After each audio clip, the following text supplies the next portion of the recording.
Hello, my loves. So far on Walk Two Moons, we've read A Face at the Window, The Chickabiddy Starts a Story, and today we're going to read Chapter 3, which is called Bravery. The chapter titles are important, so try and think of what they mean as you listen. Chapter 3. Because I first saw Phoebe on the day my father and I moved to Euclid, I began my story of Phoebe with the visit to the red-headed Margaret Cadavers, where I also met Mrs. Partridge, her elderly mother.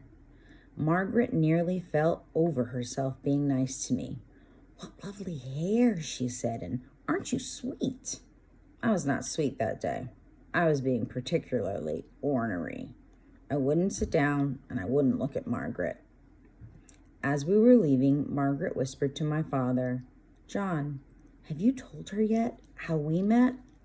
My father looked uncomfortable. "No," he said. "I tried, but she doesn't want to know." Now that was the truth, absolutely. Who cares, I thought. Who cares how he met Margaret Cadaver? When at last we left Mrs. Cadaver and Mrs. Partridge, we drove for approximately 3 minutes. 2 blocks from Margaret Cadaver's was the place where my father and I were now going to live. Tiny squirt trees, little bird houses in a row, and one of those bird houses was ours.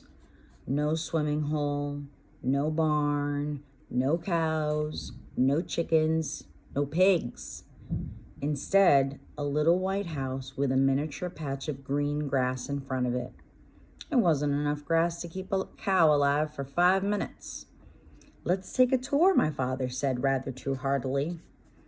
We walked through the tiny living room into the miniature kitchen and upstairs into my father's pint-sized bedroom and on into my pocket-sized bedroom and then into the wee bathroom. I looked out the upstairs window down into the backyard. Half of the yard was a cement patio and the other half was another patch of grass that our imaginary cow could devour in 2 bites. There was a tall wooden fence all around the yard, and to the left and right of our yard were other identical fenced plots. After the moving van arrived and 2 men crammed our Bybanks furniture into our little birdhouse, my father and I inched into the living room, crawling over sofas and chairs and tables and boxes. My father said. "It looks as if we tried to squeeze all the animals into the teeny chicken coop." 3 days later, I started school, and I saw Phoebe again. She was in my class. Most of the kids in my new school spoke in quick, sharp bursts and dressed in stiff new clothes and wore braces on their teeth. And most of the girls wore their hair in exactly the same way, in a shoulder-length bob, that's what they called it, with long bangs that they repeatedly shook out of their eyes. We once had a horse who did that. Everybody kept touching my long hair. "Don't you ever cut it?" they said. "Can you sit on it? How do you wash it? Is it naturally black like that? Do you use conditioner?" I couldn't tell if they liked my hair or if they thought I looked like a wangdoodle. One girl, Mary Lou Finney, said the most peculiar things. Like out of the blue, she would say, "Omnipotent," or "beef brain." I couldn't make any sense of it. There were Megan and Christy, who jumped up and down like they were parched peas, Moody Beth Ann, and pink-cheeked Alex. There was Ben, who drew cartoons all day long, and a peculiar English teacher named Mr. Birkway. And then there was Phoebe Winterbottom. Ben called her Phoebe Icebottom and drew a picture of a bumblebee with an ice cube on its bottom. Phoebe tore it up. Phoebe was a quiet girl who stayed mostly by herself. She had a pleasant round face and huge, enormous sky blue eyes. Around her pleasant round face, her hair, as yellow as a crow's foot, curled in short ringlets. During that first week, when my father and I were at Margaret's, we ate dinner there 3 times that week, I saw Phoebe's face twice more at the window. Once I waved at her, but she didn't seem to notice, and at school she never mentioned that she had seen me. Then one day at lunch, she slid into the seat next to me and said, "Sal, you're so courageous. You're ever so brave." To tell you the truth, I was surprised. You could have knocked me over with a chicken feather. Me? I'm not brave, I said. You are. You are brave. I was not. I, Salamanca Tree Hiddle, was afraid of lots and lots of things.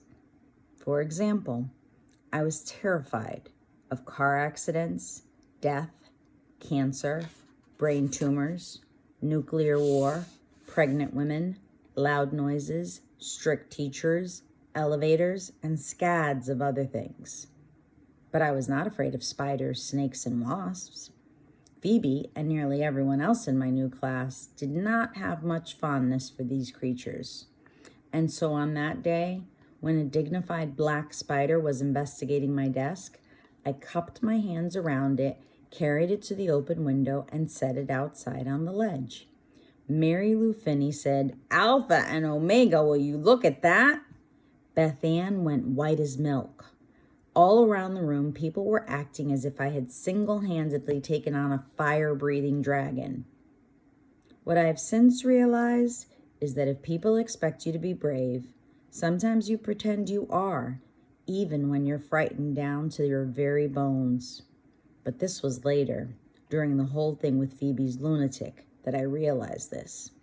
Boys and girls, that's foreshadowing. Look on page 2 of your notebook. At this point in my story, Graham interrupted me to say, "Why, Salamanca, of course you're brave. All the Hiddles are brave. It's a family trait. Look at your daddy. Look at your mama." "Mama's not a real Hiddle," I said. "She practically is," Graham said. "You can't be married to a Hiddle that long and not become a Hiddle." That's not what my mother used to say. She would tell my father, "You Hiddles are a mystery to me. I'll never be a true Hiddle."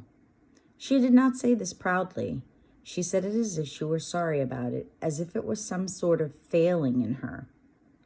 My mother's parents, my other set of grandparents, were the Pickfords, and they are as unlike my grandparents' Hiddle as a donkey is unlike a pickle. Grandmother and grandfather Pickford stood straight up as if sturdy steel poles ran down their backs. They wear starched iron clothing, and when they are shocked or surprised, which is often, they say, "Really? Is that so?" with their eyes wide open and their mouths turned down at the corners. Once, I asked my mother why my grandmother and grandfather Pickford never laughed. My mother said, "They're just so busy being respectable. It takes a lot of concentration to be that respectable."